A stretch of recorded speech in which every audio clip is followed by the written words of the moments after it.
As a film maker இங்கே இருக்கிற எல்லோரும் பண்ணுற பெரிய மிஸ்டேக் இது தான். ஆக்சுவலி எந்த ஒரு ப்ரொஃபஷனல் எடுத்தாலும் கன்ஸ்ட்ரக்ஷன் வேலை செய்கிறவங்களா இருக்கலாம், இல்லைனா ஒரு டாக்டராக இருக்கலாம், இல்லைனா ஒரு இன்ஜினியராக இருக்கலாம். அவங்க எல்லாம் பார்த்திங்கன்னா 24 ஹவர்ஸில் பெர் டேயில் மினிமம் 8 to 9 ஹவர்ஸ் வந்து தன்னோட ப்ரொஃபஷனல் லைஃப்க்காக அவங்க ஸ்பெண்ட் பண்ணுறாங்க. அதுக்காக தான் அவங்க டைமே எடுத்துக்கிறாங்க.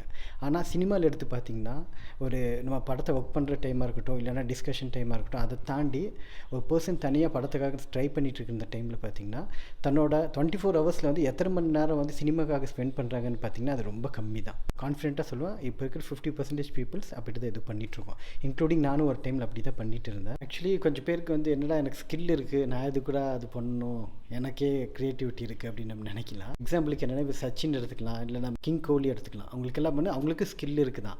பட் அப்படி இருந்தாலும் அவங்க வந்து அவங்களோட 24 ஹவர்ஸில் மேக்ஸிமம் ஹவர்ஸ் வந்து அவங்க வந்து கிரவுண்டில் தான் ஸ்பெண்ட் பண்ணுறாங்க. நீங்கள் அவங்களோட லைஃப்பில் எடுத்து பார்த்தீங்கன்னா கிரிக்கெட்டுக்காக மேக்ஸிமம் அவங்க டேஸ் வந்து ஃபுல்லாக அதுக்கு தான் ஸ்பெண்ட் பண்ணிகிட்ருக்காங்க. அப்படி இருக்கிறப்ப தான் நாளைக்கு ஒரு மேட்ச்சுக்கு வந்து அவங்க நிற்கிறப்ப அவங்களோட அவுட்புட் வேறையாக இருக்குது. ஸோ இது என்னென்னா மற்ற பர்சன் அவங்களுக்கு வந்து சினிமாங்கிறது வந்து ஒரு ஹாபி மாதிரி. நம்ம ஆஸ் எ க்ரியேட்டராக இருக்கிற பட்சத்தில் வந்து நம்ம வந்து மினிமம் ஒரு 9 to 10 ஹவர்ஸ் வந்து நம்ம சினிமாக்காக ஸ்பெண்ட் பண்ணோம். நீங்கள் அப்படி பண்ணிங்கன்னா தான் நாளைக்கு நம்மளுக்கு ஒரு ஸ்டேஜ் கிடச்சி நாங்கள் நிற்கிறப்ப அதுக்கான அவுட்புட் வந்து வேறு மாதிரி வரும். எக்ஸாம்பிளுக்கு ஒரு இன்சிடென்ட் சொல்கிறேன். ஆக்சுவலி நான் சினிமாவுக்கு போன புதுசில் வந்து அப்போல்லாம் வந்து என்னென்னா சீஃப் டெக்னீஷியன்ஸ் கிட்ட பேசவே முடியாது, ஏன்னா நம்ம வாய்ப்பே கிடைக்காது. ஸோ அப்போ நான் ஒரு ப்ராஜெக்ட்டில் டிஸ்கஷன் உட்காந்துட்ருக்கேன். அப்போ வந்து அவங்க எல்லோரும் வெளியில் போனாங்க டீ குடிக்க. அப்போ நான் உள்ளே உட்காந்துட்டு இருந்தேன். அப்போ என் கூட வந்து சீஃப் டெக்னீஷியன் வந்து சினிமாட்டோகிராஃபர் வந்து என் கூட உட்காந்துட்டு இருந்தார்.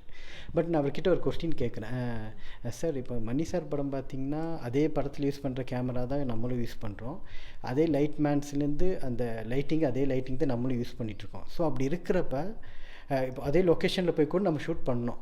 அப்படிங்கிறப்ப மணி சார் படத்தில் அவுட்புட் வேறு மாதிரி இருக்குது, நம்ம படத்தில் அவுட்புட் வேறு மாதிரி இருக்குது, ஏன் சார் ஆனால் கேமரா ஒன்று தானே அப்படின்னு கேட்டேன். பட் அவருக்கு அப்போ அந்த இடத்துல சொன்ன பதில் என்ன சரிங்களா, அப்படியெல்லாம் ஒன்றும் இல்லை தம்பி அப்படின்னு சிரிச்சுட்டு வெளியில் வச்சுட்டு போயிட்டார். நான் அப்போ நினச்சேன், அவர் என்கிட்ட சொல்கிறதுக்கு விருப்பம் இல்லை அப்படின்னு நினச்சி நான் கேஷுவலாக இருந்துட்டேன். பல வருஷங்களுக்கு அப்புறம் நான் கேதர் பண்ணி நான் கற்றுக்கிட்டக்கு அப்புறம் தான் தெரிஞ்சிச்சு அவருக்கு அதுக்கான பதில் எனக்கு தெரியல அப்படின்ட்டு. ஏன்னா இப்போ வரைக்கும் அவர் இண்டஸ்ட்ரியில் இருக்கார், அவர் நிறைய படம் பண்ணிகிட்ருக்காரு. பட் அவரோட படம் அவுட்டாக பார்த்தீங்கன்னா வெளியில் அவர் பேர் கூட வெளியில் யாருக்கு சொன்னால் தெரியாது. ஈவன் எனக்கு கூட அவர் பேர் மறந்து போச்சு.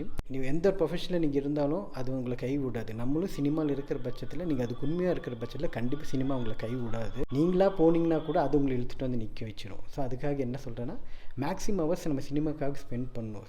பண்ணுறப்ப நம்ம அதுக்கான நாலேஜ் வந்து நம்ம உள்ளே எடுத்துக்குவோம். உண்மையை நான் சொன்னப்போனால் இங்கே இருக்கிற கேமராவோ லைட்டோ வந்து நமக்கு ஒரு பெரிய அவுட்புட்டை கொடுத்துருமா அப்படிங்கிறது வந்து செகண்டு, அது டூல் தான். பட் அதை தாண்டி ஒரு மூடை செட் பண்ணுறது, அந்த கலர் டோனு எல்லாமே அதை தாண்டி நிறைய விஷயங்கள் அதுக்குள்ளே இருக்குது ஒரு படத்துக்கான அவுட் வெளியில் வர்றதுக்கு.